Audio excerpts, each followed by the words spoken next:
తేనెలకు భాష మన తెలుగు భాష. అమ్మతనం నిండిన కమ్మనైన భాష మన తెలుగు భాష.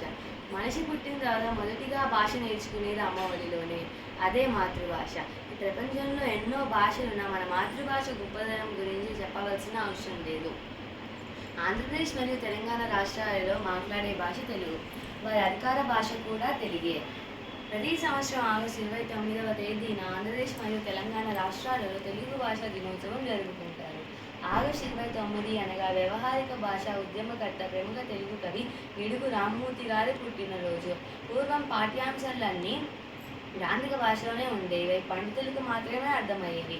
గ్రాంధిక భాష నుండి వాడుక భాషలోకి మార్చడానికి ఎంతో కృషి చేశారు. ప్రతి విద్యార్థికి సులువుగా అర్థమయ్యేలా పాఠ్యాంశాలు ఉండాలని, ఇంట్లో మాట్లాడే భాష, బడిలో మాట్లాడే భాష వేరువేరుగా ఉండకూడదని, వాడుక భాషలోని పాఠ్యాంశాలు ఉండాలని ఉద్యమం చేశారు.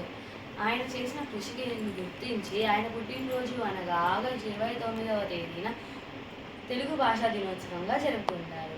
ఈయన శ్రీకాకుళం జిల్లాలో పర్వతాలపేట గ్రామంలో ఆగస్టు 29, 1863లో జన్మించారు. వీరి తల్లిదండ్రులు వెంకమ్మ, వీర్రాజు. భారతదేశంలో అనేక పురాతన మరియు అందమైన భాషలలో తెలుగు ఒకటి. భారతదేశంలోని 6 సాంప్రదాయమైన భాషల్లో తెలుగు ఒకటి. ప్రపంచవ్యాప్తంగా తెలుగు మాట్లాడే భాషగా 15వ స్థానంలో ఉంది. తెలుగు భాషలో కవితలు, పద్యాలు, గేయాలు వాటికవే సాటి, వాటికి లేవు పోటీ. అందుకే అన్నాడు శ్రీ కృష్ణదేవరాయలు, దేశ భాషలందు తెలుగు లెస్స. తెలుగు భాషను ఇటాలియన్ ఆఫ్ ది ఈస్ట్ అని కూడా అంటారు. తెలుగు భాషా దినోత్సవం ద్వారా సాంప్రదాయం మరియు వారసత్వం పట్ల యువతకు గౌరవం పెరుగుతుంది. ఈ మధ్య అందరూ తెలుగు భాషా దినోత్సవాన్ని మర్చిపోతున్నారు. ఇక తెలుగు భాషా దినోత్సవం గుర్తించుకుంటామేమో అని అనుకోవడం తప్పు. తల్లిదండ్రులందరూ వాళ్ళ పిల్లలని ఆంగ్ల మాధ్యమంలోనే చదివిస్తున్నారు. దానిపైన ఆసక్తి చూపిస్తున్నారు.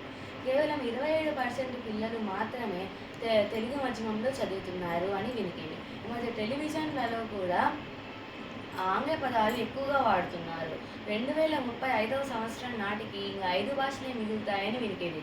అవి హిందీ, మరాఠీ, బెంగాలీ, తమిళ్, మలయాళం. ఈ 5 భాషల్లో మన మాతృభాష తెలుగు లేకపోవడం ఎంతో బాధాకరం.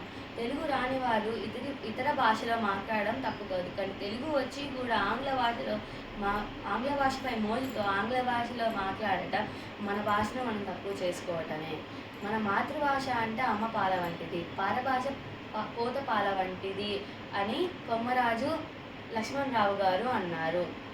ఏ రాష్ట్రం వారికైనా వారి భాష అమ్మ వంటిది. మనం కూడా మన కమ్మనైన మాతృభాష తెలుగులోనే మాట్లాడదాం. ధన్యవాదాలు.